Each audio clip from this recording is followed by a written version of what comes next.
নবীও পেরেশান। হঠাৎ করে জিবরাইল এসে হাজির। জিবরাইল আমিন এসে আমার নবীর সালাম দিয়ে কয়, নবী আমার আল্লাহ প্রতিদিন আপনাকে সালাম জানায়, আজ আমার আল্লাহ আপনাকে সালামের সাথে সাথে আল্লাহ পাক আজকে আবু বকরকে আলাদা করে সালাম দিয়েছেন। এবং আল্লাহ জানতে চেয়েছেন, আবু বকর আপনার মনের কি হালাত? নবী বলেন, আবু বকর কপাল আপনার ধন্য, আল্লাহ তাআলা জিবরাইল পাঠাইয়া বলেছেন আল্লাহ আপনাকে সালাম দিয়েছেন। আবু বকর কান্না করে করে পাগলের মতো, আবু বকর আপনার মনের কি হালাত আল্লাহ জানতে চেয়েছেন। আবু বকর কান্না করে বলেন, ও দয়ার নবী, আমি ছিলাম মক্কার ভিতর একটা জাহান্নামের আসামি। কে জানতো, কে চিনতো আমি আবু বকরকে? আমারে তো কেউ জিগাইতো না। আজ আমি আপনার সোহবতে আসার পর আল্লাহ আমাকে এত সম্মান দান করেছেন আপনার সোহবতের কারণে, যে আল্লাহ আজ আমাকে সালাম পর্যন্ত পাঠায় দিছেন। মায়ার নবী কান্না করে বলে, রে আয়েশা, আবু বকরের এই 2 দিনের কুরবানি যদি এক পালায় দেওয়া হয়, আমার অন্য উম্মতের নেক যদি অন্য পাল্লায় রাখা হয়, আবু বকরের সমান হবে না। ও নবীর আশিক উম্মতের দল, এত দামি আবু বকর, কিন্তু তার জীবনের ইতিহাস বড় কান্নার আওয়াজ।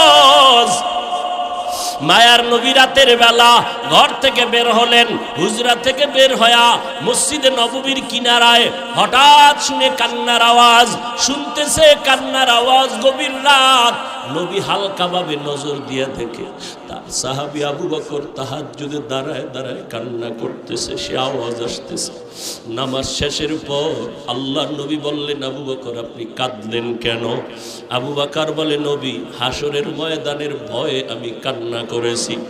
বলে, কেন কান্না? আপনার তো জান্নাতের টিকিট আল্লাহ দান করেছেন। আবু বকর বলে, নবী যদি আল্লাহ রাগ করিয়া টিকিট ক্যান্সেল করে দেয়, তখন আমার উপায় কি হবে রে নবী? আপনিই তো হাসরের ভয়ঙ্কর অবস্থার বয়ান করেছেন। কিয়ামতের ময়দান হবে নাকি বড় ভয়ঙ্কর ময়দান। সূর্যটার আলো বন্ধ হয়ে যাবে, ওদিকে সমুদ্রের পানি গরম হয়ে যাবে। আল্লাহ তাআলা রাগান্বিত আওয়াজ দিয়ে বলবেন, ওয়ামতাজুল ইয়াউমা আইয়ুহাল মুজরিমুন, ও গুনাহগারের দলেরা, নেককারদের থেকে তোমরা আজ আলাদা হয়ে যাও। নেককারদের আমলনামা ডান হাতে দিব, গুনাহগারদের আমলনামা বাম হাতে দিব। অন্যদিকে সূর্যের গরম, আবার জাহান্নামের চিৎকারের আওয়াজ। জাহান্নামের আওয়াজে জাহান্নাম চিল্লায় বলবে, আল্লাহ বেনামাজি গুনাহগারগুলো কই? সব আমার পেটে দাও। জাহান্নামের আওয়াজে হাসরের ময়দানটা থরথর করে কেঁপে উঠবে। ও নবী, আপনিই বলেছেন যে নবীদের কোনো গুনাহ নাই, নবীরা পর্যন্ত নাফসি নাফসি নাফসি বলে কান্না করবেন, উম্মতের কথা সবাই ভুলিয়া যাবেন। ও মায়ার নবী, ওই সময় কঠিন এক হালাত, কান্না করে করে মানুষের চোখের পানি শেষ হয়ে যাবে, রক্ত পড়া শুরু হয়ে যাবে। ও নবী, আপনি হাসরের ময়দানের ভয়ঙ্কর অবস্থার কথা বলেছেন। আম্মা জান আয়েশা বলেন, আমি দেখি আমার মায়ার নবী একদিন আমার হুজরায় বসে গুনগুন করে কান্না করেন। আমি বললাম, নবী কেন কাঁদেন? বলে, আয়েশা, হাসরের ময়দানের ভয়ঙ্কর আযাবের কথা মনে পড়েছে, কান্না করি। কেমন আযাব হবে আয়েশা জানোনি? নবীদের কোনো গুনাহ নাই, তারা নাফসি নাফসি বলে কাঁদবেন, উম্মতের কথা ভুলিয়া বলবে, আল্লাহ আমাকে বাঁচাও, আমাকে বাঁচাও। মূসা নবী কাঁদবেন, আল্লাহ আমাকে বাঁচাও। ঈসা নবী কাঁদবেন, আল্লাহ আমাকে বাঁচাও। আপন আপন বলতে কেউ ওই সময় আপন হয়ে যাবে না। আল্লাহর নবীর এই কান্না দেখে আম্মা জান আয়েশা বলেন, আমি আমার নবীকে প্রশ্ন করলাম, নবী, সমস্ত নবীরা নাফসি নাফসি বলে যদি কান্না করে, আপনি তো দোজাহানের সরদার, আপনি তখন কি করবেন? নবী বলেন, ও আয়েশা, আমি তখন সহ্য করতে না পারিয়া আমি সাথে সাথে আমি মাওলার দরবারে মাকামে মাহমুদে সিজদায় পড়ে কাঁদবো। একবারও বলবো না আমাকে বাঁচাও, আমি শুধু বলবো আল্লাহ আমার উম্মতের বাঁচাও, আমার গুনাহগার উম্মতগুলো বাঁচাও। একটা উম্মত যেন জাহান্নামে না যায়, জাহান্নামে গেলে আমি জান্নাতের ময়দানে যাব না। আম্মা জান আয়েশা বলেন, নবী তখন কি হবে? আম্মা জানের জবাবে নবী বলেন, আয়েশা আমার কান্না দেখে আল্লাহ দয়া করে বলবে, নবী আপনি কাঁদবেন না, মাথা উঁচু করেন আর আপনার উম্মতগুলো ধরে ধরে জান্নাতের ময়দানের দিকে নিয়ে যান। আল্লাহর অর্ডার পাইয়া আমি তখন আমার উম্মতগুলো বাছাই করে করে জান্নাতের দরজায় নিব। আম্মা জান আয়েশা প্রশ্ন করলেন, নবী কোটি কোটি মানুষের ভেতরে আপনার উম্মতগুলো কেমনে চিনবেন? আমার মায়ার নবী বলেন, ও আয়েশা আমার উম্মতেরা যারা 5 বেলা রোজু বানাইয়া সিজদা করেছে, নামাজ পড়েছে, কিয়ামতের কঠিন সময়ে তাদের অজুর অঙ্গগুলো নূরের আলোতে ঝলমল করতে থাকবে। আমি নবী দেখে দেখে তাদেরকে জান্নাতের ময়দানে নিয়ে যাব। আমি আল্লাহর নবী তাদেরকে না নিয়ে জান্নাতে যাব না। ও পর্দার আড়ালের আম্মা জানেরা, আপনারা তো নবীদের মা, সাহাবায়ে কেরামের মা, আউলিয়ায়ে কেরামের মা, হাফেজে কোরআনের মা। আপনারা খাদিজা রাদিয়াল্লাহু আনহার মতো নারী, আয়েশা রাদিয়াল্লাহু আনহার মতো নারী, ফাতেমা রাদিয়াল্লাহু আনহার মতো নারী কয়দিন আর দুনিয়াতে বাঁচবেন? ও যুবক, ওই মা বাবার দোয়া নিয়ে সামনে আগাও, নবীজির সুন্নতের মালা গলায় লাগাও। মরিয়া গেলে যাবা, নামাজ ছাড়বা না, বেপরদায় চলবা না। একটা সেকেন্ডের জাহান্নামের আযাব সহ্য করার শক্তি কারো নাই।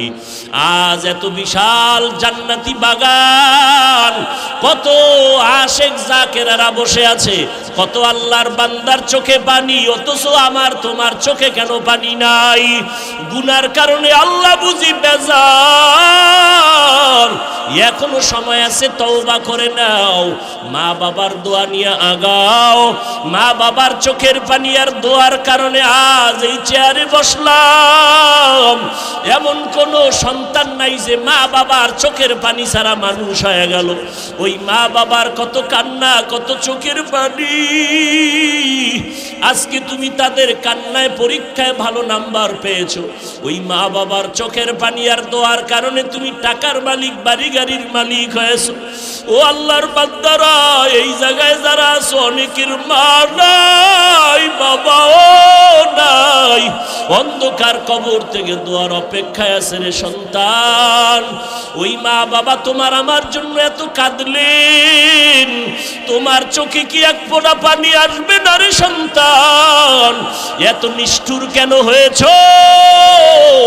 ওই মা বাবার জন্য কি এক ফোঁটা চোখের পানি ছেড়ে কাঁদতে পারো না রে বাবা? ওই মা বাবার দোয়া ছাড়া মাওলানা হতে পারো নাই, ওই মা বাবার চোখের পানি ছাড়া আলেম হতে পারো নাই। ওই মা বাবার কষ্টের জীবন। বাবার মনে চাইছিল মাঝে মাঝে ইলিশ মাছ দিয়া খানা খাবে, কিন্তু কিনার মতো টাকা ছিল না। মায়ের মনে চাইতো কোনো সময় আঙ্গুর বেদানা খাবে, কিন্তু টাকা ছিল না কেনার মতো। আজকে তোমার ফ্রিজে মাছের অভাব নাই, ফলের অভাব নাই, কিন্তু তোমার ফ্রিজে মাছ আর ফল থাকলে কি হবে? যেই মা বাবা আফসোস করলো, সেই মা বাবাই তো আজ কাফন পরিয়া কবরের ভেতরে চলে গেল। ওই ফল তুমি আর কারে খাওয়াইবা? ওই মাছ কারে খাওয়াইবার সন্তান? ওই মা বাবারে তো মাছ যদি না পারো, ফল খাওয়াইতে পারো নাই, আল্লাহর কাছে 2 ফোঁটা চোখের পানি ছেড়ে দোয়া করো আর বলো, দয়ার মালিক, যেই বাবার ক্লান্ত পরিশ্রম, কত খানা না খাইয়া, ঘুম না গিয়া, কষ্ট করে করে জীবন কাটায় দিল।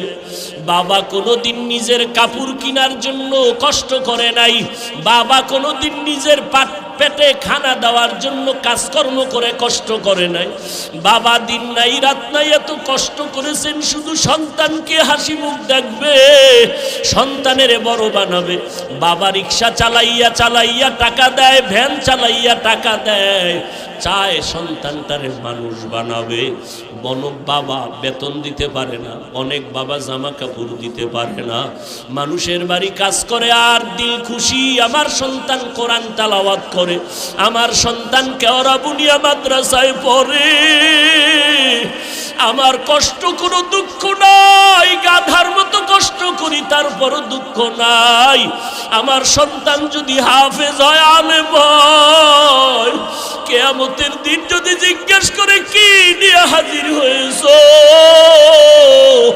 আমি যদি কোনো আমল পেশ করতে না পারি, আমার জীবনের কষ্টের দেওয়া টাকা দিয়ে যে সন্তানটারে আলেম বানাইলাম, ওই সন্তান আমাকে না নিয়ে জান্নাতের ময়দানে যাবে না। ও আল্লাহর আশিকেরা, সন্তানটাকে পারলানি কোরআন পড়াইতে, সন্তানটারে পারলানি আলেম বানাইতে, হাফেজ বানাইতে। সন্তান স্কুলে পড়াও আলহামদুলিল্লাহ বাধা নাই, কলেজে পড়াও বাধা নাই, তবে সন্তানটাকে আদর্শওয়ালা বানাইও। সন্তানের ব্যবহারে যেন আলেমরা কষ্ট না পায়, সন্তানের ব্যবহারে যেন মুরব্বীরা কষ্ট না পায়, সন্তানের ব্যবহারে যেন সমবয়সী কেউ কষ্ট না পায়। কেমন মায়ার নবী আমার! নবী রাস্তা দিয়া যখন চলে, একটা মেঘের খণ্ড নবীর মাথায় ছায়া দেয়, সূর্যের গরম যেন নবীর কষ্ট দিতে না পারে। কেমন মায়ার নবী আমার! যেই নবীর শরীর মোবারকের মধ্যে মশা মাছি পড়ে না, হারাম, এমন একজন মায়ার নবী আল্লাহ আমাদের দান করলেন।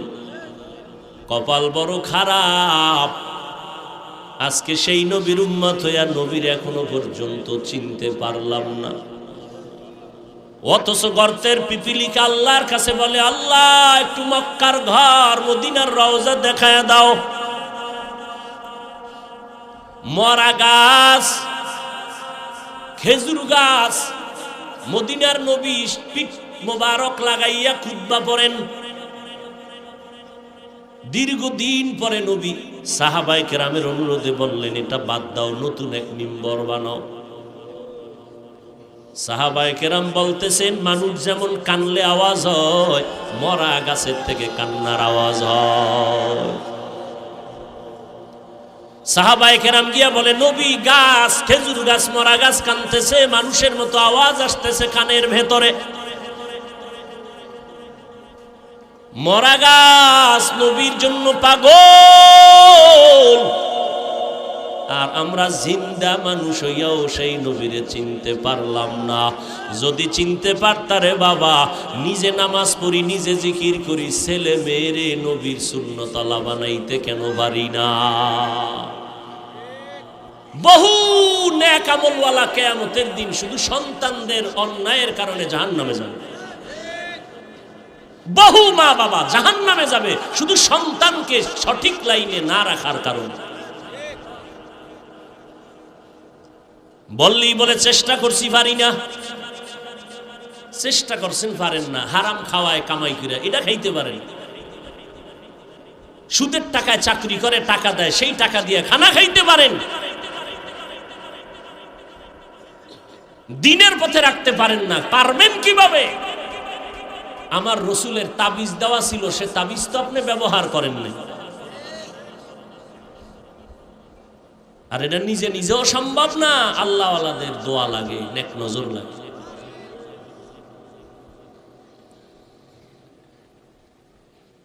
আল্লাহর নবী আয়েশা বলে, গাছ কেন কাঁদো?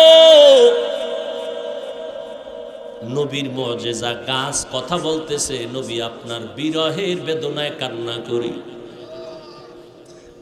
কি চাও রে গাছ? গাছ বলে, নবী আমি চাই মানুষের মতো আমার জানাজা পড়াইবেন, এরপরে আমাকে এখানে দাফন করবেন, কিয়ামতের দিন আমি আপনার সাথে জান্নাতে যাব। উস্তুনে হান্নানা জাহাজ রে রসুল, নালামি জাদ হাম চুয়ার বাবে উকুল। মদিনার নবীর আদর্শ এত পবিত্র, আমার নবী অল্প টাইমে মানুষ শুধু তাকাইয়া থাকলেই পাগল পারা হয়ে যাইত নবীর জন্য।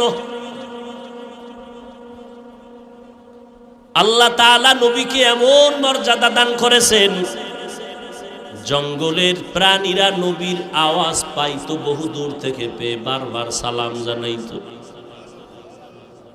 নবীর জন্য গর্তের পিপিলিকা পাগল, নবীর জন্য নদীর মাছ পাগল, জঙ্গলের প্রাণীরা পাগল। মায়ার নবীর জন্য গর্তের ভিতরে বড় এক সাপ অপেক্ষা করতেছে, নবী এখানে আসবে, আমি একটু চেহারা মোবারক দেখব। কেমন মায়ার নবী আমার! মাত্র 13 বছরের সীমানায় দামি দামি সাহাবা বেঈমানেরা নবীর হাতে কালেমা পড়ে এত দামি হয়ে গেল। আল্লাহ নিজে দুনিয়াতে 10 জনের নামে জান্নাতের টিকিট পাঠায় দিলেন। এর মধ্যে 1 নম্বরে কে? আবু বকর সিদ্দিক রাদিয়াল্লাহু তাআলা আনহু। কত দাম আবু বকরের! আম্মা জান আয়েশা একদিন নবীরে কয়, নবী আপনার সাথে ওমর, ওসমান, আলী, আবু বকর আমার আব্বা যান সাথে সাথে থাকে, পরামর্শ করেন, আপনার উম্মতের মধ্যে না আমলের লাইনে কে বেশি আগ্রহ? আম্মা জান আয়েশা বলছেন, এক নিয়তে নবী বুঝা ফেলাইছেন। নবী কয়, ও আয়েশা, আকাশে যেই পরিমাণ তারকা দেখো, এর থেকে ওমরের আমল আরো বেশি। আম্মা জান আয়েশা ভাবলেন, আমার আব্বার কথাটা কইল না। মহিলা মানুষ, বয়স তো বেশি না, 6 বছরে রসুলের সাথে বিয়ার বন্ধন হলো, 9 বছরে নবীর ঘরে আসলেন। আম্মা জানের 18 বছর বয়স, তখন নবী দুনিয়ার থেকে চলে গেল। বলেন তো নবীর ঘর করলেন কয় বছর? মাত্র। আর এখন তো 18 বছরের মেয়েদের অনেক ক্ষেত্রে বিবাহই হয় না।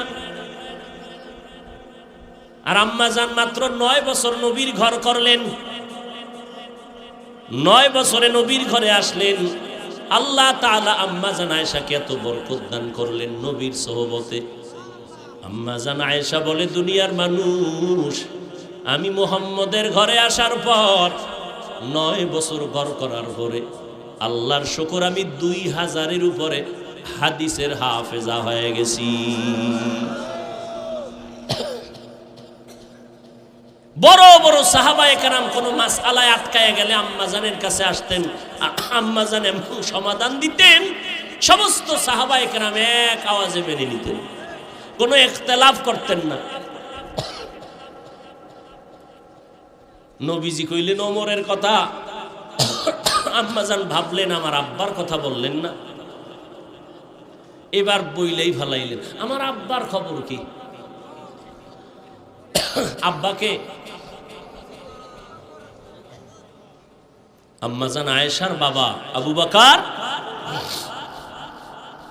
এইবার নবী কয়, ও আয়েশা, তোমার বাবার কথা? আবু বকরের কথা কি বলবো রে আয়েশা? আবু বকরের জীবনে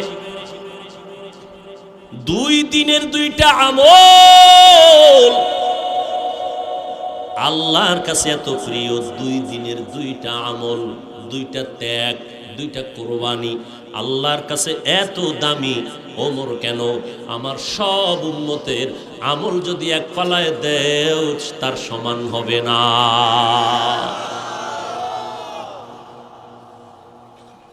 আম্মা জান কয়, তাই নাকি? বলে হ্যাঁ। কোন দিনের ত্যাগ আর আমল? ভাল লাগবে না? বাবার গুণগান শুনবে ভাল লাগবে? কোন দিনে? এবার নবী নিঝুম হয়ে গেলেন, চুপ হয়ে গেলেন। সেই 2টা আমল, ওইটা তো লাফালাফি আর চিৎকার আর আনন্দের কোনো আমল না। ওই 2টা দিনের ত্যাগ, আবু বকরের কথা মনে পড়লেই তো কান্না আসবে। আবু বকরের সেই 2 দিনের ত্যাগ, কান্নার ইতিহাস। ওই 2 দিনের ত্যাগের আমল বড় কান্নার আওয়াজ। ও আয়েশা, যেদিন আমার ঘরের মধ্যে, মক্কার ঘরে আমি শুইয়াছিলাম রাতের বেলা, আমার চারদিকে দুশমন, আমার আপনজনেরা তরবারি নিয়ে ঘেরাও দিছে, আমার আজকে রাত্রে হত্যা করে ফেলবে। কতবার আসছে আমাকে জবাই করার জন্য, আজ ওরা ফাইনাল আমাকে হত্যা করেই ফেলবে। আমি পেরেশান, চতুর্দিকে দুশমন দাঁড়ায় গেল, সবার হাতে অস্ত্রধারী। আজ আমাকে হত্যা না করে ওরা কেউ বাসায় যাবে না। আমার আল্লাহ পাক বলেন, ওয়াল্লাহু ইয়াসিমুকা মিনান নাস। ও নবী, কোরআন হেফাজতের জিম্মাদারি আমি আল্লাহ যেমন এককভাবে নিয়েছি, আপনাকেও হেফাজতের জিম্মাদারি আমি আল্লাহ এককভাবে নিয়েছি। আপনার কোনো ক্ষতি হবে না পয়গম্বর, ধৈর্য ধারণ করেন। এবং প্রস্তুতি তো আগের থেকেই বলা হয়েছে, আজ আর ঘরের মধ্যে থাকা যাবে না, এখনই বের হইয়া মদিনার পথে হিজরত করা লাগবে, আর থাকা যাবে না। মদিনার পথে নবী হিজরতের জন্য রেডি হয়ে গেলেন, কিন্তু চারদিকে দুশমন ঘরের পাশে আটকায় দাঁড়ানো, বের হব কেমনে? আল্লাহ কয়, নবী একটু হাতের মধ্যে কিছু বালু নেন, বালু নিয়া আমার কোরআনের আয়াতগুলো বালুর মধ্যে পড়েন আপনার পবিত্র জবানে। মায়ার নবী আল্লাহর হুকুম পাইয়া বালুগুলো হাতের মধ্যে নিয়া মোহব্বতের আওয়াজ দিয়া তেলাওয়াত শুরু করলেন, বিসমিল্লাহির রহমানির রহিম, ইয়াসিন ওয়াল কুরআনিল হাকীম, ইন্নাকা লামিনাল মুরসালিন আলা সিরাতিম মুস্তাকিম, তানজিলাল আজিজির রহিম, লিতুনজিরা কওমান মা উনজিরা আবাউহুম ফাহুম গাফিলুন, লাকাদ হাক্কাল কওলু আলা আকসারিহিম ফাহুম লা ইউমিনুন, ইন্না জাআলনা ফি আ'নাকিহিম আগলালান ফাহিয়া ইলাল আযকান ফাহুম মুকমাহুন, ওয়াজআলনা মিন বাইনি আইদিহিম ওয়া মিন খালফিহিম সাদ্দান ফাআগশাইনাহুম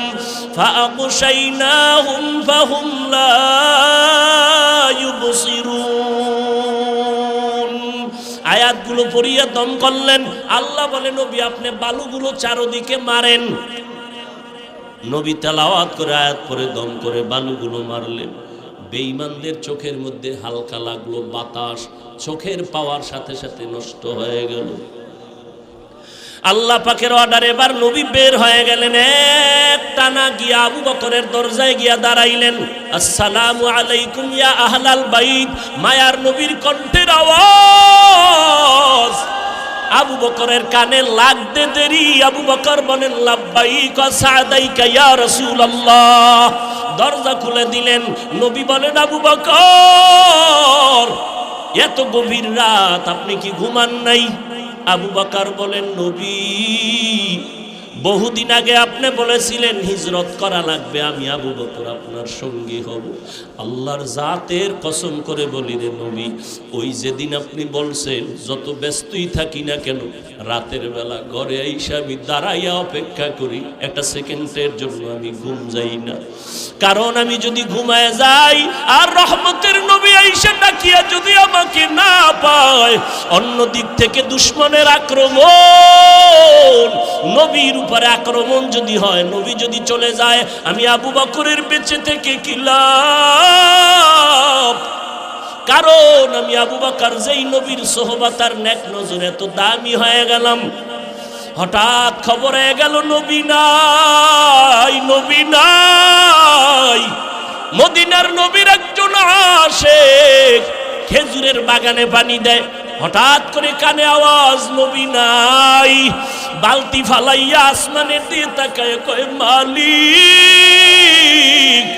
তুমি আমাকে অন্ধ বানাইয়া দাও, কারণ এই চক্ষু দুইটা রিজার্ভ করে রেখেছি, শুধু নবীজিকে দেখব আর কলিজাটা ঠান্ডা করব। আজ আমার সেই মহব্বতের নবী যদি না থাকে, এই চক্ষু দিয়া অন্য কিছু দেখব না, তুমি আমারে অন্ধ বানায় দাও। কেমন মায়ার নবীর মুহাব্বত রে, নবীর আশিক উম্মতির দল। আজকে ১৫০০ বছর পরেও ওই নবীর আদর্শের কারণে কত সম্মান আল্লাহ দান করেছেন। নবীর মুহাব্বতের টুপি, নবীর আদর্শের দাড়ি, নবীর আদর্শের পোশাক, আজকে কত সম্মান। যত বড় কাট্টা বেঈমান হোক না কেন, মদিনার পোশাকটা দেখলে সম্মান করার চেষ্টা করে। মদিনার নবীর আদর্শের এত দাম, ১৫০০ বছর পরেও কত বড় বড় বিধর্মীরা নবীর সুন্নতের এই আদর্শ দেখে মুসলমান হয়ে গেল। আবু বকর বলে, নবী আল্লাহর জাতের কসম আমি একটা সেকেন্ড ঘুমাই না, দরজার কিনারায় দাঁড়ায় দাঁড়ায় অপেক্ষা করি নবী এসে কখন আমারে ডাক দিবে, আমি সাথে সাথে যেন জবাব দিয়ে দরজা খুলতে পারি। মায়ার নবী চোখের পানি ছেড়ে কাঁদলেন। আবু বকর, এটা কেমন করে সম্ভব? নবীজির এই কথা আবু বকর বলে, নবী আমার মেয়ে আসমা এও রাতে ঘুমায় না, আমি সারা রাত অপেক্ষা করি, আমার কন্যাটাও নাস্তা বানায় অপেক্ষা করে, মদিনার পথে কে দিবে খানা, আমার মেয়ে খানা নিয়ে অপেক্ষায় থাকে। আমি আবু বকরও যাব, আমার মেয়েটা অপেক্ষা করে। শুধু তাই না, এই হিজরতের পথে নবী বাহন আমি রেখেছি খুঁটির গোড়ায় বেঁধে, এই বাহনটাও কোনো রাত্র ঘুমায় না। মদিনার নবী আসবেন, পথের দিয়ে তাকায় থাকে মক্কার দিকে, নবী আসবেন তারে পেটের মধ্যে নিয়ে মদিনায় যাবে। এদিক দিয়ে দুশ্মনেরা ঘরের পেছন দিয়ে ভেতরে ঢুকলো, দেখে মোহাম্মদ নাই। এদিকে সময় খুবই কম, দ্রুত নবী আবু বকরকে নিয়ে বের হয়ে গেলেন। হাঁটতেছেন, পাথরওয়ালা পথ, সমতল না, উঁচকুচ পথ, পাথরওয়ালা রাস্তা, হাঁটতে বড় কষ্ট। হাঁটতেছেন, আবু বকর একবার ডানে যায়, নবীর একবার বামে যায়, একবার সামনে যায়, একবার পেছনে যায়। নবী বলেন, আবু বকর আপনি এমন কেন করেন? আবু বকর বলে, নবী দুশ্মনের ভয়ে আমি ভয় পাই, ডান দিক থেকে না জানি আক্রমণ আসে ডানে যাই, বাম দিক থেকে না জানি আক্রমণ আসে আমি বামে যাই, পেছন দিকে যাই, আবার পেছন থেকে যেন আক্রমণ করতে না পারে, কারণ কোন দুশ্মন যদি আক্রমণের গুলি মারে আমি আবু বকরের গায়ে লাগবে, আমার মায়ার নবীর শরীরে যেন না লাগে, কারণ আমার মায়ার নবীর শরীর এত বরকতের শরীর, যেই নবীর শরীর মোবারকে মশা পড়ে না, মাছিও পড়ে না, হারাম। আবু বকর নবী হাঁটতেছেন দুজনে মদিনার পথে, যাওয়ার বেলায় শেষ সময় বাইতুল্লাহর কিনারায় গিয়ে নবী একটু বিদায় দেয়, কান্না করে, এরে বাইতুল্লাহ আমি তোর জন্য বড় পাগল, বড় আশে, ওরে বাইতুল্লাহ তোর দরজায় যখন আমার সিনাটা লাগাই কলিজাটা ঠান্ডা হয়ে যায়, ও বাইতুল্লাহ দুশ্মনের ভয়ে পারি না, একটু মোহাব্বত করে সেজদা দিয়া নামাজ পড়ব, আমার আল্লাহর ঘর, আমার আল্লাহর ঘরের দিকে ফিরিয়া নামাজ পড়তে পারি না রে বাইতুল্লাহ, আমার দুশ্মন কলিজাটা ভেঙ্গে যায় রে বাইতুল্লাহ, তোর গায়ে যখন আমি লাব্বাইকের আওয়াজ দিয়ে হাতটা লাগাই কলিজা ঠান্ডা হয়ে যায়, ও বাইতুল্লাহ তোরে রেখে যাইতে মনে চায় না, মদিনার পথে আমার জন্মভূমি, এখান থেকে যেতে মনে চায় না, কিন্তু আমার মালিকের অর্ডার, ও বাইতুল্লাহ আজ আমি চোখের পানি ছেড়ে কান্না করে যাইতেছি, একদিন আমি হাসি মুখে বিজয়ের মালা নিয়ে বাইতুল্লাহ তোমার কিনারায় এসে হাজির হব। মায়ার নবী কান্না করে করে মদিনার পথে রওয়ানা। ওই হেরা গুহা, ওরে গারে সূর, জাবালে নূর, আল্লাহর নবী আবু বকর সহ দুজন হাঁটতেছেন, অন্ধকার, কোনো আলো নাই, এদিক দিয়ে দুশ্মন ঘরের মধ্যে না পায় রেডি হয়ে গেল, মদিনার পথে লোক পাঠাও দেখো ওখানে ধরা যায় কিনা। কিছু দূর যাইতে যাইতে মাত্র 2 থেকে 3 কিলোমিটার বাকি গুহার মধ্যে ঢুকবেন, হঠাৎ করে আল্লাহর নবীর পায়ে একটা পাথরের আঘাত লাইগা রক্ত বের হয়ে গেছে। নবীজি এত অসুস্থ, রক্ত বের হচ্ছে, থামে না। মায়ার নবী এমন অবস্থা, হাঁটতে এখন কষ্ট হয়। আল্লাহর নবীর এই অবস্থা দেখে আবু বকর চোখের পানি ছেড়ে বলেন, নবী বেয়াদবি মাফ করবেন, আপনি হাঁটতে পারেন না, আমি বসে গেলাম, আপনি আমার কাঁধের উপরে উঠেন, আমি আপনাকে নিয়ে গুহা পর্যন্ত নেই, সেখানে আশ্রয় নিব। নবী বলেন না। শেষ পর্যন্ত মায়ার নবী এতটা অসুস্থ, পেছনে দুশ্মনের আঘাত, আবু বকরের কাঁধের উপরে উঠলেন। আবু বকর আমার নবীরে নিয়ে 2-3 কিলোমিটার চলে গেলেন, গুহার সামনে দাঁড়াইলেন। গুহার ভেতরে ঢুকবেন, ওদিকে দুশ্মন আসতেছে। আল্লাহর নবী আল্লাহর উপরে ভরসা করে ঢুকে গেলেন গুহার ভেতরে। গুহার ভেতরে যাওয়ার পর দেখে পুরানো গর্ত, চতুর্পার্শ্বে ছিদ্র আর ছিদ্র। ওদিকে গুহার মুখ এত বড়, দুশ্মন আইসা যদি সামনে দাঁড়াইয়া একটু ভিতরে তাকায় আমগো দেখে ফেলবে। আবু বকর ভেতরে, নবীও ভেতরে। নবী এখন আরাম করবেন। আবু বকরের রানের উপরে মদিনার নবী মাথা রাখলেন, আর আবু বকর নবীর বিশ্রামে গেলেন চুপচাপ। আবু বকর নিজের জামার কাপড় ছিঁড়ে ছিঁড়ে ছিদ্রগুলো আটকাইতেছে, না জানি আবার কোনো সাপ বিচ্ছু আইসা আমাদের আক্রমণ করে। ওদিকে ভয়, গুহার মুখে দুশ্মন আইসা দাঁড়াইলে আমগো দেখে ফেলবে। আল্লাহর কুদরত, হঠাৎ করে দেখে দুশ্মন গুহার মুখে আসিয়া দাঁড়ায় গেছে। এই আসতে আসতে না আসতে মুহূর্তের মধ্যে মাকড়সা জাল বলল। দুশ্মন আসতে না আসতে একটা কবুতর এসে ডিম পাড়া শুরু করলো। দুশ্মনেরা নিচে তাকাইলেই দেখে ফেলবে আবু বকরের। হেফাজতের মালিক আমার আল্লাহ। মায়ার নবী তো বিশ্রামে আছে আবু বকরের রানের উপরে। ওরা গুহার মুখে আইসা তাকাইয়া, ভিতরে তাকায় না, ডানে বামে তাকায়, হালকা ভাবে নজর দিয়া দেখে মাকড়সার জাল, কবুতর, এখানে তো কেউ নাই। এরা ওখান থেকে চলে গেল। আবু বকর চুপ করে বসে আছেন, গর্তগুলো জামার কাপড় দিয়ে আটকাইতেছে। সিরে সিরে সিরে ছেড়ে আটকায় দেখে একটা ছিদ্র বন্ধ করার মতো কাপড় নাই। আবু বকর ওই গর্তটার মুখে পায়ের গোনালি দিয়া চাপ দিয়া ধরে রাখলেন, কিন্তু ওই গর্তের মধ্যে একটা সাপ বহুদিন ধরে ছিল, মায়ার নবীকে দেখবে বলি অপেক্ষা করছে। আবু বকর যখন পা সরায় না, ঠোঁট দিয়া কয়েকটা হালকা ভাবে আক্রমণ করলো। আক্রমণের নিয়ত না, পাওটা সরাও, আমার আশান্বিত নবী বুঝি আসছে, আমি দেখব। যখন পাওটা সরায় না, হালকা ভাবে একটু দাঁত বসায় দিছে। দেওয়া মাত্র বিষে পুরো শরীর জর্জরিত। আবু বকরের বিষ, চোখের পানি পড়া শুরু হয়ে গেল, কিন্তু পা নাড়ায় না। রহমতের নবী রানের উপরে মাথা মোবারক রেখে আছে। পা নাড়ায় না, বেদবি হবে, নবীর ঘুম নষ্ট হবে। মায়ার নবী বিশ্রামে আছেন। হঠাৎ করে অজান্তে আবু বকরের কান্নার চোখের একটা ফোঁটা পানি নবীর উপরে পড়ে গেল। মায়ার নবী তাকায় দেখে আবু বকরের চোখে পানি। নবী বলেন, আবু বকর কি খবর? বলে, নবী এই হালাত। নবী জিহ্বার থেকে মোবারক থেকে লালা মোবারক নিয়ে একটু লাগাই দিলেন, সাথে সাথে বিষ পানি হয়ে গেল। এরে নবীর উম্মতের দল, ওই সাপ গর্ত থেকে মুখ বের করলো, নবীজির নজর পড়ে গেল। মায়ার নবী এমন রহমতের নবী আমার। সমস্ত প্রাণীরা আমার নবীকে চিনে, আমার নবীরে দেখার জন্য পাগল, কিন্তু আমরা সেই নবীর শ্রেষ্ঠ উম্মত হইয়া নবীরে এখনো পর্যন্ত দেখতে পারলাম না। কি দরুদ শরীফ পড়ি যে নবীর সাথে দেখা হয় না। ওরে সেজদার মতো সেজদা দিলে তো মাওলার সাথে দিদার হবে, দরুদের মতো দরুদ পড়লে তো মদিনার নবীর সাথে ঘুমের ঘরে মোলাকাত হয়ে যাবে। ও আল্লাহর বান্দারা, এই জীবনের আমলের ফলাফল কি? নবীরে কি ঘুমের ঘরে দেখেছো? আল্লাহর সাথে কি পরিমাণ মোহাব্বত তৈরি হয়ে গেল।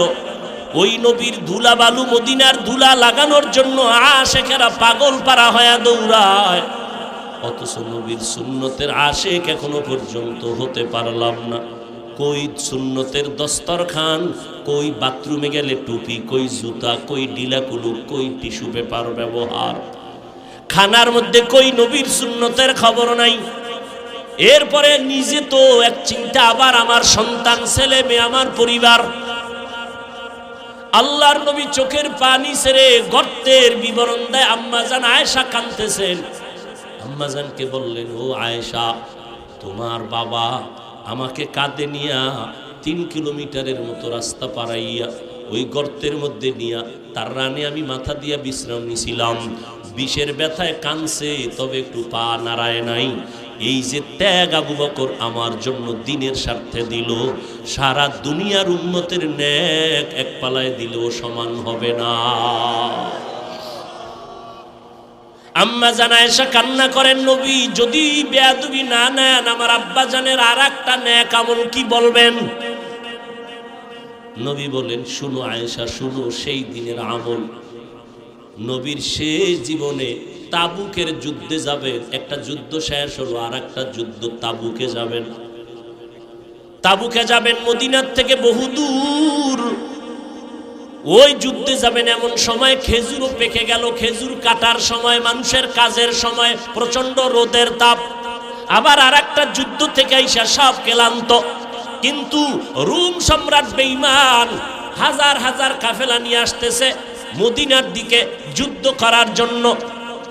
এবার নবী ঘোষণা দিলেন, তৈরি হয়ে যাও, 30,000 কাফেলা নিয়ে আমরা যুদ্ধে যাব তাবুকে। সবাই রেডি হয়ে গেলেন। কিন্তু এই যুদ্ধে 30,000 সাহাবী নিয়ে গেলে আমাদের অনেক বাহন লাগবে, সাওয়ারি লাগবে, টাকা লাগবে। নবী ঘোষণা দিলেন, ও আবু বকর, ওমর, ওসমান, আলী সহ সবাই বাড়িতে যান, সবাই দান করেন, টাকা দেন, সাওয়ারি দেন, সবাই দান নিয়ে আমার সামনে হাজির করেন। বাহন লাগবে অনেক। হযরত ওসমান রাদিয়াল্লাহু তাআলা 10,000 সাওয়ারি নিয়ে নবীর সামনে হাজির। টাকা তো আলাদা, ওমর সব নিয়ে আসছেন। এইবার নবী একটু পরীক্ষামূলক বসলেন, বৈশা জিজ্ঞাসা করেন, ও আলী, আপনি কি পরিমাণ দান করলেন? এই পরিমাণ। আপনি কি পরিমাণ দিলেন? বলে এই পরিমাণ। ওমর, আপনি কি পরিমাণ দিলেন? আমার সম্পদের অর্ধেক দিয়া দিলাম। ওমরের মনের মধ্যে একটা আশা, আজকে আমি এত বেশি দান করব, নবীর দোয়াটা আমি আগে পেয়ে যাব। ওমরেরও আশা, বেশি দান করব, দোয়াটা পাবো। ওসমানেরও আশা। নবী সবাই জিগাইলেন, এই আলী কি পরিমাণ দিলেন? ওসমান কি পরিমাণ দিলেন? ওমর কি পরিমাণ দিলেন? আবু বকরকে নবী কয়, ও আবু বকর, আপনি বাড়িতে কি পরিমাণ রাখলেন? হযরত আলীকে বললেন, কি পরিমাণ নিয়ে আসছেন?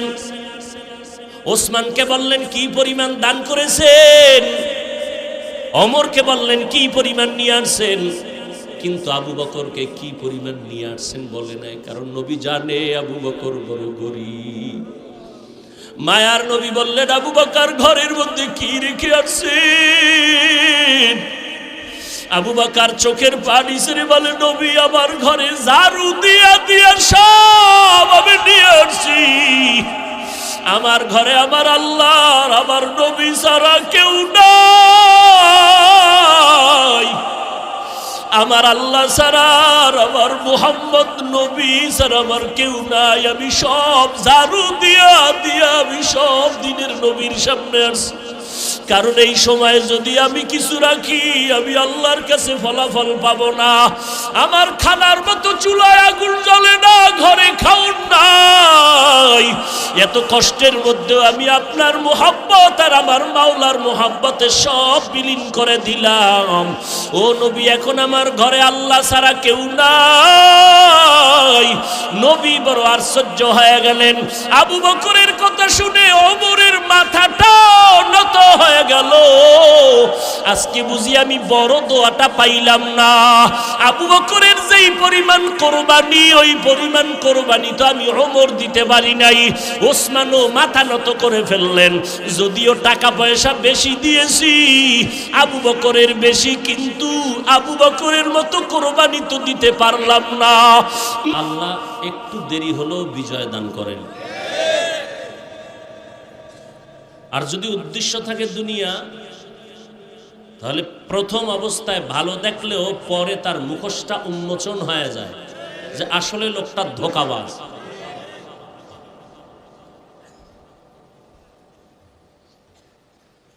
আমরা আহলে হক, আবার এই ইসলামের লাইনে একদল আছে আহলে বাতিল। ব্যবধানটা খুব সূক্ষ্ম।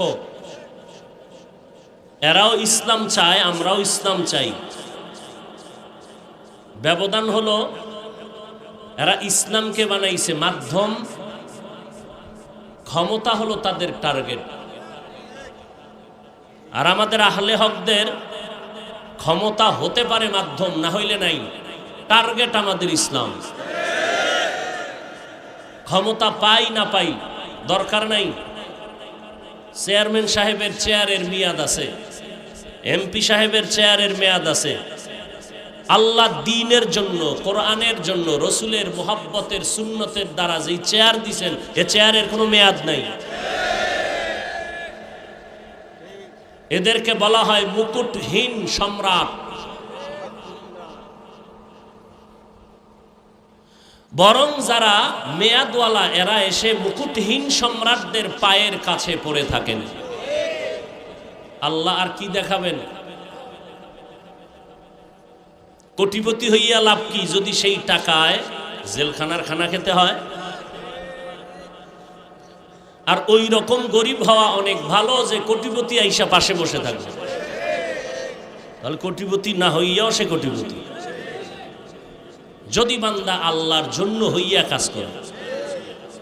তো মুফতি আজিজুল হক রহমতুল্লাহ আলাইহি স্টেজে বসা সভাপতি, পাশে এক বক্তা সাহেব বয়ান করতেছিলেন। মুফতি আজিজুল হক কোন জায়গার বলছি? পটিয়া মাদ্রাসার প্রতিষ্ঠাতা। বক্তা সাহেব বয়ান করতেছেন আর হযরত পার্শ্বে বসা। বয়ান এমন ভাবে উঠতেছে ময়দান কেমন যেন কিয়ামতের মাঠ। মুফতি সাহেব হুজুর রহমতুল্লাহ আলাইহি অবস্থা দেখা বক্তা সাহেবকে একটু ইশারা দিয়া মাইকটা হাতে নিলেন। খুব খেয়াল করবেন, মাইক হাতে নিয়ে ঘোষণা দিলেন, আমি আজিজুল হক রুহানিয়াতের যা পেয়েছি মুরব্বীদের থেকে এজাজত, আমি এই মাওলানা সাহেবকে তা দিয়ে দিলাম, যেটাকে আমরা সহজ ভাষায় বলি খেলাফত। এবার হুজুর বললেন, মাওলানা সাহেব বয়ান করেন। এবার মাওলানা সাহেব বয়ান শুরু করছেন, কিন্তু আগের মতো সে বয়ানের রং আসে না। ঘাম ছুটে গেল, চেষ্টার চূড়ান্ত সীমা নাই, কিন্তু আগের মতো বয়ান আর হয় না।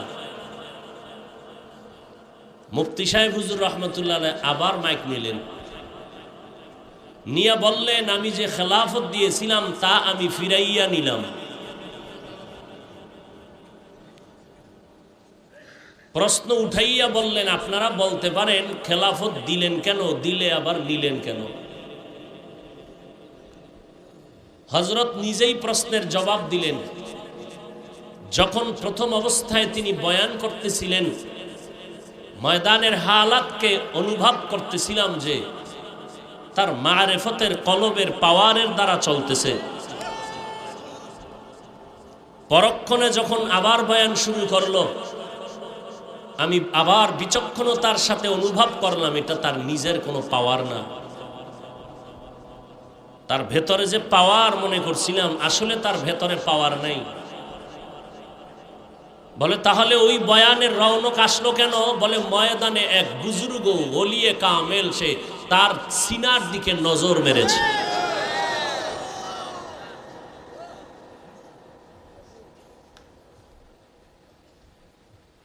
আমগো দেশে ছোটবেলা টকি যাইতো, টকি মনে আসেনি? ছোটবেলা বুঝেন না, কেরবিনীতে বাড়ি যেতাম, এক সপ্তাহ ছুটি পাইছি, বাজারের পাশে ঘর। টকি কি মাইক করছে, টকি। তো খাল পারে গেছি, দেখি একটা বিশাল সাদা পর্দা, এটার মধ্যে থেকে বহু দূর থেকে একটা লাইট মারছে। লাইট মারার পরে ওই সাদা পর্দায় সব দেখাচ্ছে। সবার নজর কোন দিকে? সাদা পর্দায়। কিন্তু যখন বন্ধ হয়ে গেছে, যে ওখানেই সব মানুষ লাফাইতেছে, গিয়া দেখা গেল না, পর্দা হুদা খালি, কিচ্ছু নেই, শুধু একটা পর্দা। পাওয়ার সব পেছনে, পাওয়ার সবে ময়দানে, পাওয়ার কলবের ভেতরে। কোন এক আশেক বুজুর্গের যদি একটু নজর লেগে যায়, জিন্দেগি ধন্য হয়ে যাবে। আল্লাহ ওয়ালাদের নজর আমাদের সিনায় লাগার মতো সে ব্যবস্থা আল্লাহ করে দিন। এলেমও নাই, আমলও নাই, এরপরও আল্লাহ পাক সম্মান দিয়েছেন। দুনিয়াওয়ালারা সম্মানের চেয়ারে বসাইতে এলেম তালাশ করে, যোগ্যতা তালাশ করে। আমার আল্লাহ যোগ্যতাও তালাশ করে না, এলেমও তালাশ করে না। আল্লাহ যাকে বেশি মোহব্বত করেন তাকেই সম্মানের জায়গায় বসায় দেন। আল্লাহ যদি সম্মানের চেয়ারে বসানোর আগে যোগ্যতা খুঁজ দেন, তাহলে আফ্রিকার জঙ্গলের বেলাল সরদারে দো জাহানের দরবারে আসতে পারত না। অন্ধ একজন সাহাবী আব্দুল্লাহ ইবনে উম্মে মাকতুম, নবীজি বাইতুল্লাহর পাশে বসে মক্কার বড় বড় মাথাওয়ালাদের নিয়ে কথা বলতেছেন, দিলের তামান্না একটু যদি কালেমা পড়ে। ইতি টাইমেই ওই অন্ধ সাহাবী জীর্ণ শীর্ণ লাঠি একটা হাতে নিয়ে আইসা পার্শ্বে আস্তে করে একটু সালাম দিছেন।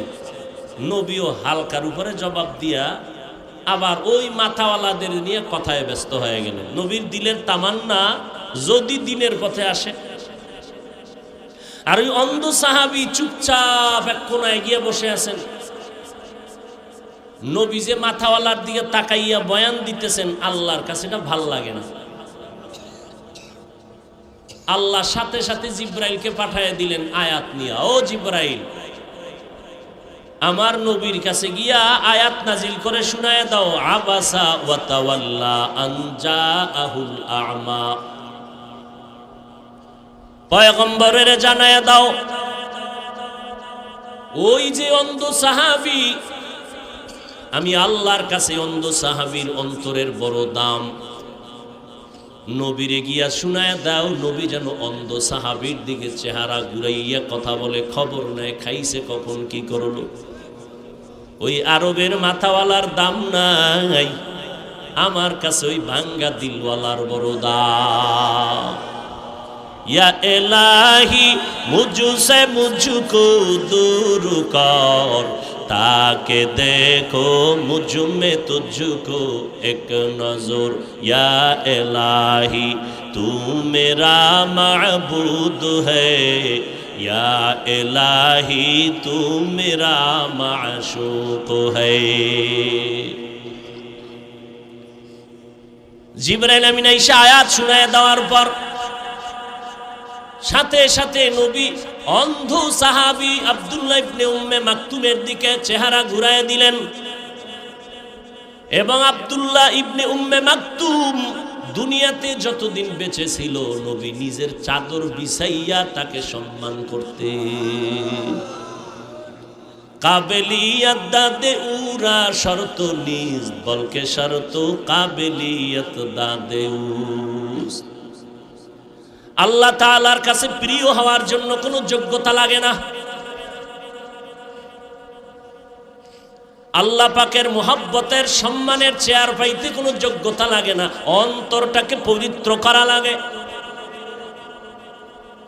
কলবটার ভেতরে আল্লাহকে জায়গা দাও।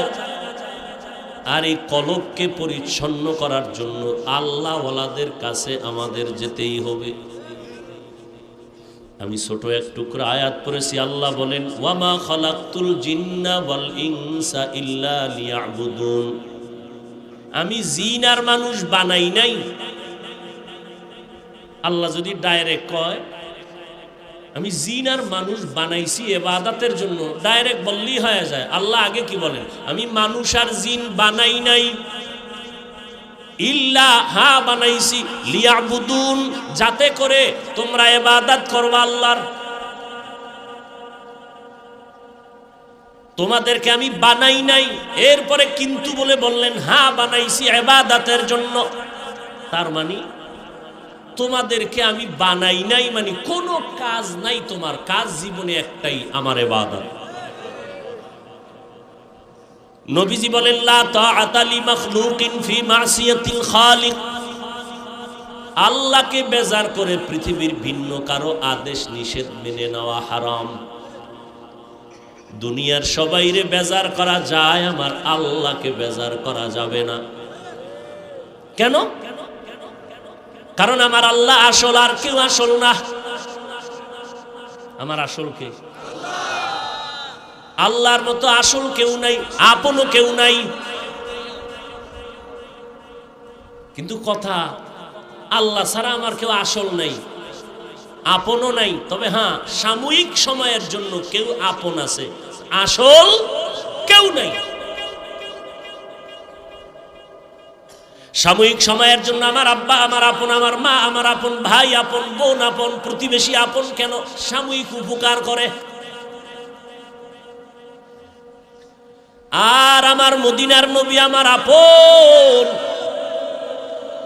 কেন? আমি আল্লাহকে চিনি নাই, আল্লাহর পরিচয় পেলাম মদিনার নবীর মাধ্যমে।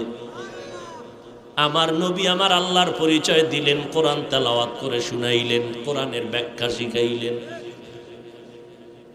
এখন আমরা নবীরেও চিনতে পারি নাই। নবী তো 63 বছর পরে চলে গেছেন। আল্লাহরেও পেলাম না, নবীরেও পেলাম না। ওই আল্লাহর পরিচয়, নবীর পরিচয় আজকে পর্যন্ত আমরা পাইছি একমাত্র ওলামায়ে আহলে হকদের মাধ্যমে। অতএব ওলামায়ে কেরাম আমাদের আপন, আর আমাদের আসল আপন কেউ নাই। আল্লাহ আমার কেমন আসল, কেমন আপন? আল্লাহ আমাদেরকে যা দিয়েছেন দুনিয়াতে কেউ আমাদের দেয় নাই,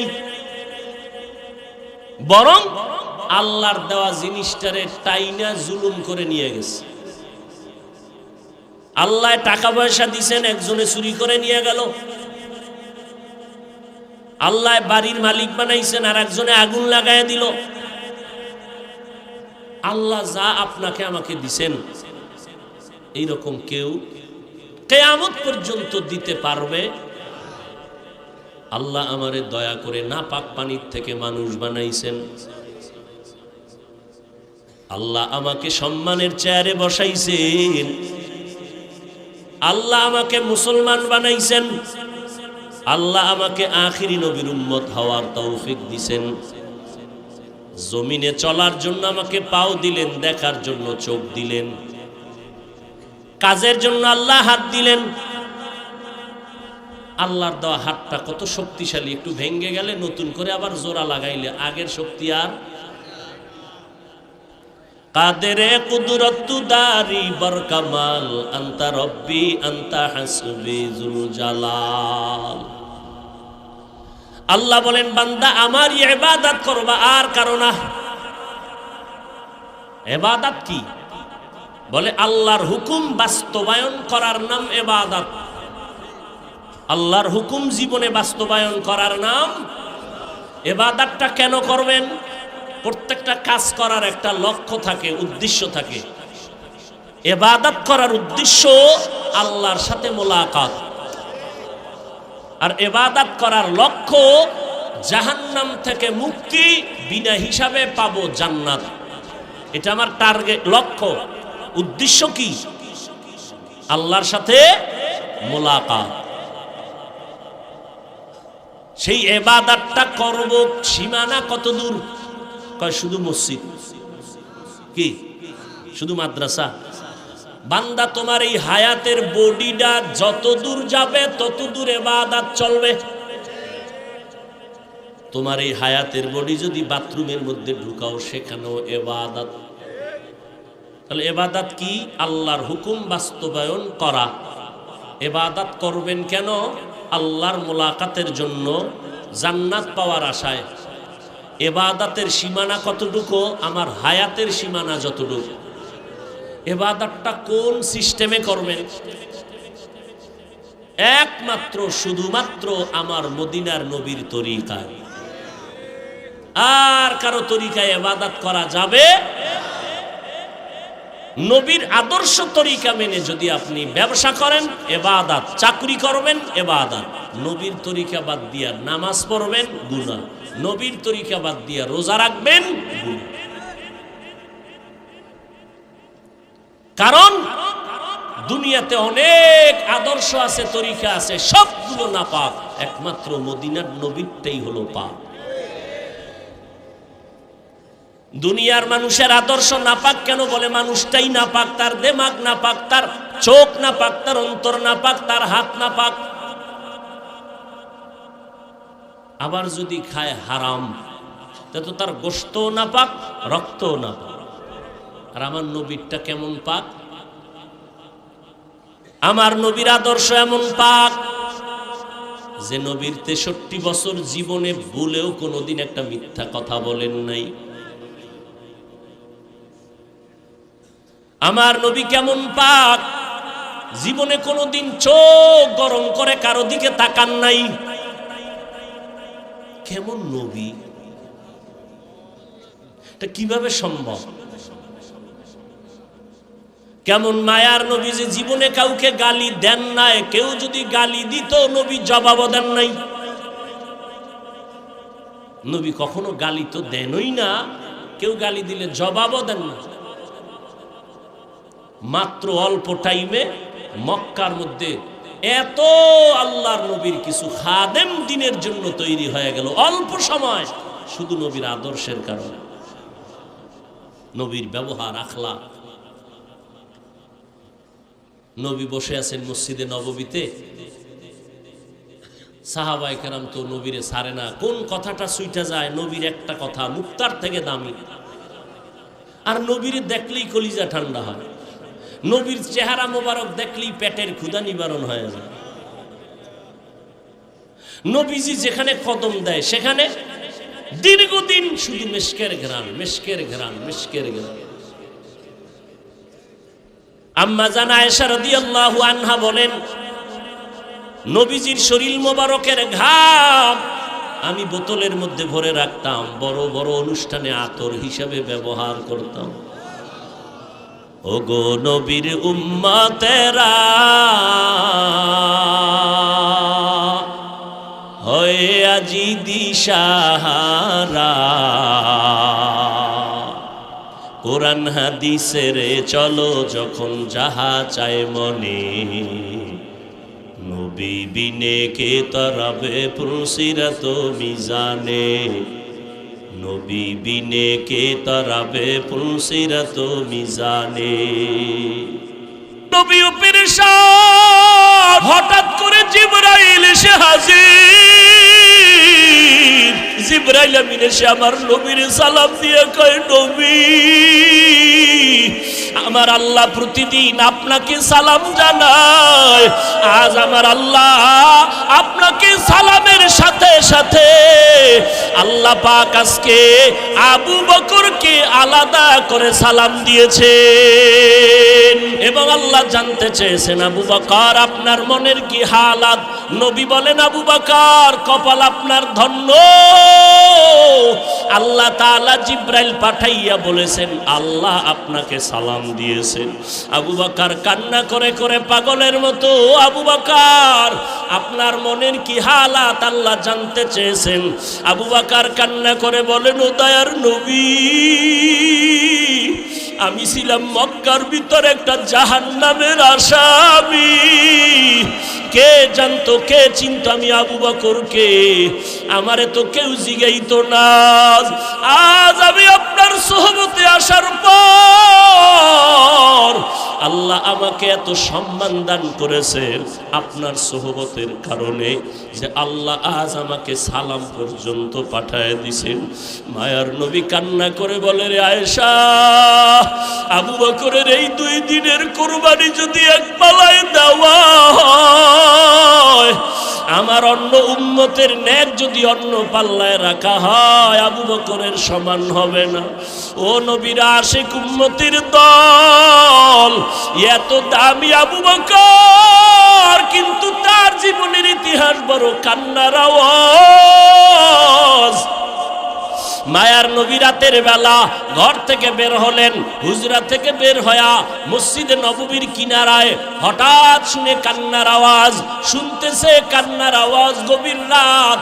নবী হালকাভাবে নজর দিয়ে দেখে তার সাহাবী আবু বকর তাহাজ্জুদে দাঁড়ায় দাঁড়ায় কান্না করতেছে, সে আওয়াজ আসতেছে। নামাজ শেষের পর আল্লাহর নবী বললেন, আবু বকর আপনি কাঁদলেন কেন? আবু বকর বলে, নবী হাসরের ময়দানের ভয়ে আমি কান্না করেছি। বলে, কেন কান্না? আপনার তো জান্নাতের টিকিট আল্লাহ দান করেছেন। আবু বকর বলে, নবী যদি আল্লাহ রাগ করিয়া টিকিট ক্যান্সেল করে দেয় তখন আমার উপায় কি হবে রে নবী? আপনিই তো হাসরের ভয়ঙ্কর অবস্থার বয়ান করেছেন। কিয়ামতের ময়দান হবে নাকি বড় ভয়ঙ্কর ময়দান। সূর্যটার আলো বন্ধ হয়ে যাবে, ওদিকে সমুদ্রের পানি গরম হয়ে যাবে। আল্লাহ তাআলা রাগান্বিত আওয়াজ দিয়ে বলবেন, ওয়ামতাজুল ইয়াউমা আইয়ুহাল মুজরিমুন, ও গুনাহগারের দলেরা, নেককারদের থেকে তোমরা আজ আলাদা হয়ে যাও। নেককারদের আমলনামা ডান হাতে দিব, গুনাহগারদের আমলনামা বাম হাতে দিব। অন্যদিকে সূর্যের গরম, আবার জাহান্নামের চিৎকারের আওয়াজ। জাহান্নামের আওয়াজে জাহান্নাম চিল্লায় বলবে, আল্লাহ বেনামাজি গুনাহগারগুলো কই? সব আমার পেটে দাও। জাহান্নামের আওয়াজে হাসরের ময়দানটা থরথর করে কেঁপে উঠবে। ও নবী, আপনিই বলেছেন যে নবীদের কোনো গুনাহ নাই, নবীরা পর্যন্ত নাফসি নাফসি নাফসি বলে কান্না করবেন, উম্মতের কথা সবাই ভুলিয়া যাবেন। ও মায়ার নবী, ওই সময় কঠিন এক হালাত, কান্না করে করে মানুষের চোখের পানি শেষ হয়ে যাবে, রক্ত পড়া শুরু হয়ে যাবে। ও নবী, আপনি হাসরের ময়দানের ভয়ঙ্কর অবস্থার কথা বলেছেন। আম্মা জান আয়েশা বলেন, আমি দেখি আমার মায়ার নবী একদিন আমার হুজরায় বসে গুনগুন করে কান্না করেন। আমি বললাম, নবী কেন কাঁদেন? বলে, আয়েশা, হাসরের ময়দানের ভয়ঙ্কর আযাবের কথা মনে পড়েছে, কান্না করি। কেমন আযাব হবে আয়েশা জানোনি? নবীদের কোনো গুনাহ নাই, তারা নাফসি নাফসি বলে কাঁদবেন, উম্মতের কথা ভুলিয়া বলবে, আল্লাহ আমাকে বাঁচাও, আমাকে বাঁচাও। মূসা নবী কাঁদবেন, আল্লাহ আমাকে বাঁচাও। ঈসা নবী কাঁদবেন, আল্লাহ আমাকে বাঁচাও। আপন আপন বলতে কেউ ওই সময় আপন হয়ে যাবে না। আল্লাহর নবীর এই কান্না দেখে আম্মা জান আয়েশা বলেন, আমি আমার নবীকে প্রশ্ন করলাম, নবী, সমস্ত নবীরা নাফসি নাফসি বলে যদি কান্না করে, আপনি তো দোজাহানের সরদার, আপনি তখন কি করবেন? নবী বলেন, আয়েশা, আমি তখন সহ্য করতে না পারিয়া আমি সাথে সাথে আমি মাওলার দরবারে মাকামে মাহমুদে সিজদায় পড়ে কাঁদবো। একবারও বলবো না আমাকে বাঁচাও, আমি শুধু বলবো, আল্লাহ আমার উম্মতের বাঁচাও, আমার গুনাহগার উম্মতগুলো বাঁচাও। একটা উম্মত যেন জাহান্নামে না যায়, জাহান্নামে গেলে আমি জান্নাতের ময়দানে যাব না। আম্মা জান আয়েশা বলেন, নবী তখন কি হবে? আম্মা জানের জবাবে নবী বলেন, আয়েশা, আমার কান্না দেখে আল্লাহ দয়া করে বলবে, নবী আপনি কাঁদবেন না, মাথা উঁচু করেন, আর আপনার উম্মতগুলো ধরে ধরে জান্নাতের ময়দানের দিকে নিয়ে যান। আল্লাহর অর্ডার পাইয়া আমি তখন আমার উম্মতগুলো বাছাই করে করে জান্নাতের দরজায় নিব। আম্মা জান আয়েশা প্রশ্ন করলেন, নবী কোটি কোটি মানুষের ভেতরে আপনার উম্মতগুলো কেমনে চিনবেন?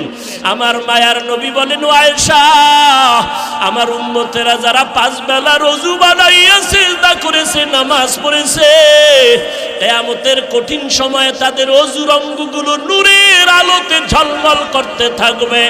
আমি নবী দেখে দেখে তাদেরকে জান্নাতের ময়দানে নিয়ে যাব। আমি আল্লাহর নবী তাদেরকে না নিয়ে জান্নাতে যাব না।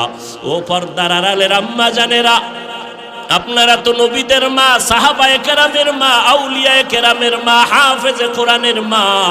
আপনারা খাদিজা রাদিয়াল্লাহু আনহার মতো নারী, আয়েশা রাদিয়াল্লাহু আনহার মতো নারী, ফাতেমা রাদিয়াল্লাহু আনহার মতো নারী কয়দিন আর দুনিয়াতে বাঁচবেন? ও যুবক, ওই মা বাবার দোয়া নিয়ে সামনে আগাও, নবীজির সুন্নতের মালা গলায় লাগাও।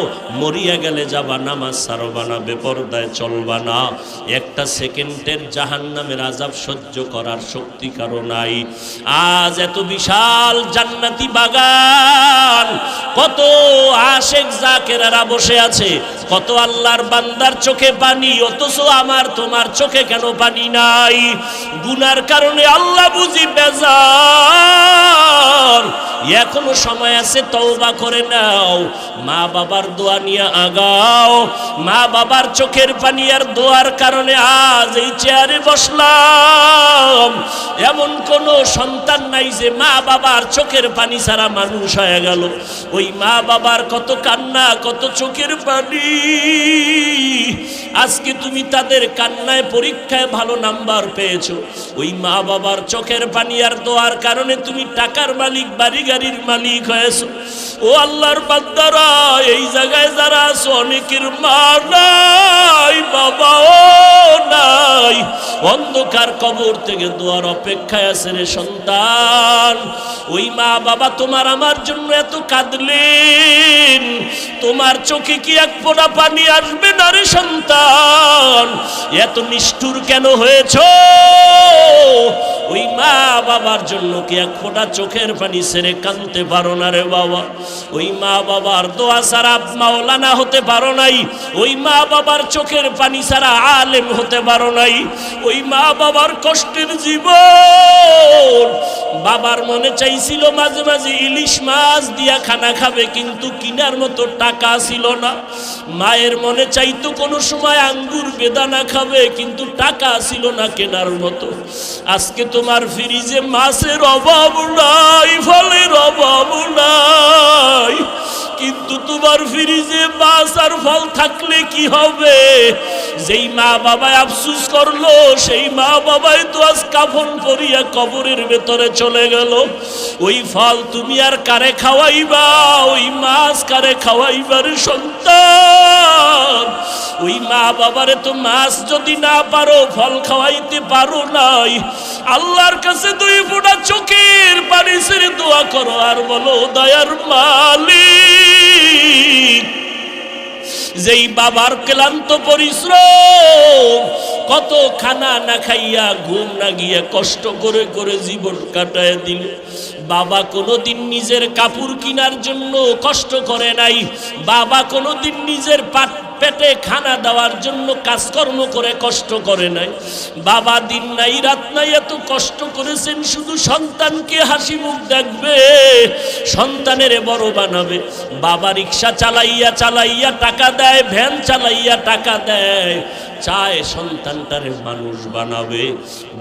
বাবা বেতন দিতে পারে না, অনেক বাবা জামা কাপড় দিতে পারে না, মানুষের বাড়ি কাজ করে আর দিল খুশি আমার সন্তান কোরআন তেলাওয়াত করে, আমার সন্তান কেওড়া বুনিয়া মাদ্রাসায় পড়ে, আমার কষ্ট কোনো দুঃখ নাই, গাধার মতো কষ্ট করি তারপরও দুঃখ নাই। আমার সন্তান যদি হাফেজ হয়, আলেম হয়, কিয়ামতের দিন যদি জিজ্ঞেস করে কি নিয়ে হাজির হয়েছো, আমি যদি কোনো আমল পেশ করতে না পারি, আমার জীবনের কষ্টের দেওয়া টাকা দিয়ে যে সন্তানটারে আলেম বানাইলাম, ওই সন্তান আমাকে না নিয়ে জান্নাতের ময়দানে যাবে না। ও আল্লাহর আশেকেরা, সন্তানটাকে পারলানি কোরআন পড়াইতে, সন্তানটারে পারলানি আলেম বানাইতে, হাফেজ বানাইতে, সন্তান স্কুলে পড়াও আলহামদুলিল্লাহ বাধা নাই, কলেজে পড়াও বাধা নাই, তবে সন্তানটাকে আদর্শওয়ালা বানাইও। সন্তানের ব্যবহারে যেন আলেমরা কষ্ট না পায়, সন্তানের ব্যবহারে যেন মুরব্বীরা কষ্ট না পায়, সন্তানের ব্যবহারে যেন সমবয়সী কেউ কষ্ট না পায়। ওই সন্তানকে আদর্শওয়ালা বানাইয়া কোরআন পড়ায় যাও। ডাক্তার হলেও কোরআন পড়ে পড়ে দোয়া করবে। আর ওই সন্তানের আচরণ দেখিয়া এলাকার মানুষ মা বাবার জন্য প্রাণ খুলে দোয়া করবে। ও আল্লাহর বান্দারা, এখনো যারা পারেন নাই তওবা করেন। আল্লাহ যতদিন হায়াত রাখেন দ্বীনের উপরে নিজেও চলবো, সন্তানকে চালাবো। একজন আদর্শ সন্তানের বাবা মা হইয়া কবরে যাব। আজকে থেকে আর কোনোদিন গুনাহের পথে যাব না। আজকে থেকে সন্তানকেও গুনার পথে চালাবো না, নবীর তরিকার বাইরে চলবো না। আল্লাহ আমাদের সবাইকে খাঁটি তওবাওয়ালা জিন্দেগি দান করেন।